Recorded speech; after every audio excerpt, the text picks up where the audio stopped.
नीली कोठी की अगली किस्त में हम देखेंगे जैद और ज़ारा की दोस्ती अब बहुत गहरी होती जा रही है। जैद के वालिद ज़ारा को कुछ खास पसंद नहीं करते हैं क्योंकि अकबर अली शाह को लगता है कि ज़ारा जैद और बिस्मा के दरमियान आ रही है। उन्हें लगता है कि जैद और बिस्मा में दूरियों की वजह ज़ारा है। जैद और ज़ारा कोर्टिंग के बाद ढाबे पर खाना खाने जाते हैं। वह दोनों एक साथ काफ़ी टाइम स्पेंड करते हैं। अब ज़ारा को लगता है कि हमें अब यह मिलना जुलना बंद कर देना चाहिए। जैद कहता है क्या तुम भी मुझे सबकी तरह छोड़कर जाना चाहती हो? ज़ारा कहती है ऐसा कुछ नहीं है जैद, मैं उन लोगों में से नहीं हूँ जो इंसान को उसके परिवार से पहचानते हैं।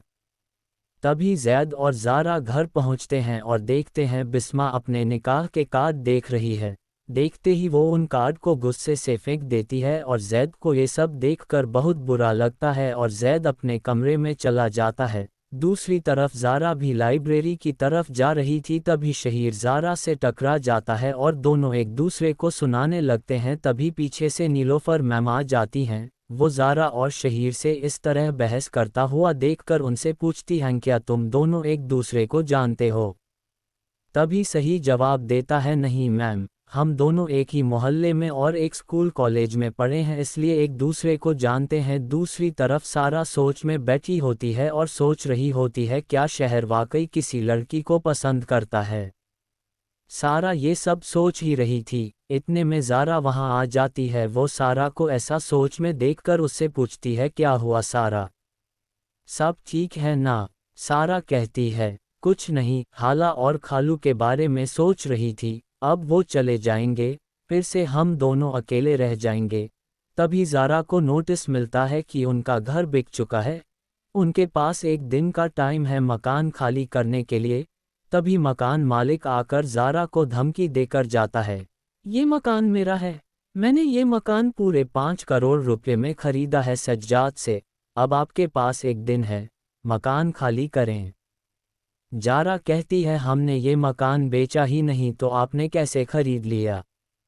तब मकान मालिक कहता है मेरे पास कागज़ है जिस पर तुमने साइन किया है और पेपर बिल्कुल असली है, चाहे तो आप अपने वकील से चेक करा लें। नीली कोठी की अगली किस्त में हम देखेंगे जैद और ज़ारा की दोस्ती अब बहुत गहरी होती जा रही है। जैद के वालिद ज़ारा को कुछ खास पसंद नहीं करते हैं क्योंकि अकबर अली शाह को लगता है कि ज़ारा जैद और बिस्मा के दरमियान आ रही है। उन्हें लगता है कि जैद और बिस्मा में दूरियों की वजह ज़ारा है। जैद और ज़ारा कोर्टिंग के बाद ढाबे पर खाना खाने जाते हैं। वह दोनों एक साथ काफ़ी टाइम स्पेंड करते हैं। अब ज़ारा को लगता है कि हमें अब यह मिलना जुलना बंद कर देना चाहिए। जैद कहता है क्या तुम भी मुझे सबकी तरह छोड़कर जाना चाहती हो? ज़ारा कहती है ऐसा कुछ नहीं है जैद, मैं उन लोगों में से नहीं हूँ जो इंसान को उसके परिवार से पहचानते हैं। तभी जैद और ज़ारा घर पहुँचते हैं और देखते हैं बिस्मा अपने निकाह के कार्ड देख रही है।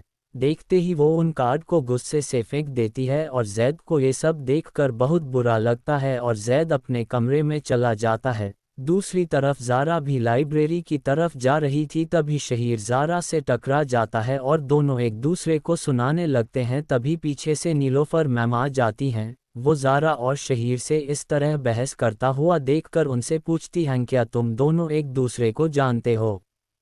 तभी सही जवाब देता है नहीं मैम, हम दोनों एक ही मोहल्ले में और एक स्कूल कॉलेज में पढ़े हैं इसलिए एक दूसरे को जानते हैं। दूसरी तरफ सारा सोच में बैठी होती है और सोच रही होती है क्या शहर वाकई किसी लड़की को पसंद करता है। सारा ये सब सोच ही रही थी, इतने में ज़ारा वहाँ आ जाती है। वो सारा को ऐसा सोच में देखकर उससे पूछती है क्या हुआ सारा, सब ठीक है ना? सारा कहती है कुछ नहीं, खाला और खालू के बारे में सोच रही थी, अब वो चले जाएंगे, फिर से हम दोनों अकेले रह जाएंगे। तभी ज़ारा को नोटिस मिलता है कि उनका घर बिक चुका है। उनके पास एक दिन का टाइम है मकान खाली करने के लिए। तभी मकान मालिक आकर ज़ारा को धमकी देकर जाता है, ये मकान मेरा है, मैंने ये मकान पूरे 5 करोड़ रुपए में खरीदा है सज्जाद से, अब आपके पास एक दिन है, मकान खाली करें। ज़ारा कहती है हमने ये मकान बेचा ही नहीं तो आपने कैसे खरीद लिया? तब मकान मालिक कहता है मेरे पास कागज़ है जिस पर तुमने साइन किया है और पेपर बिल्कुल असली है, चाहे तो आप अपने वकील से चेक करा लें। वीडियो अच्छी लगे तो लाइक करें और चैनल को सब्सक्राइब करना न भूलें। खुदा हाफिज।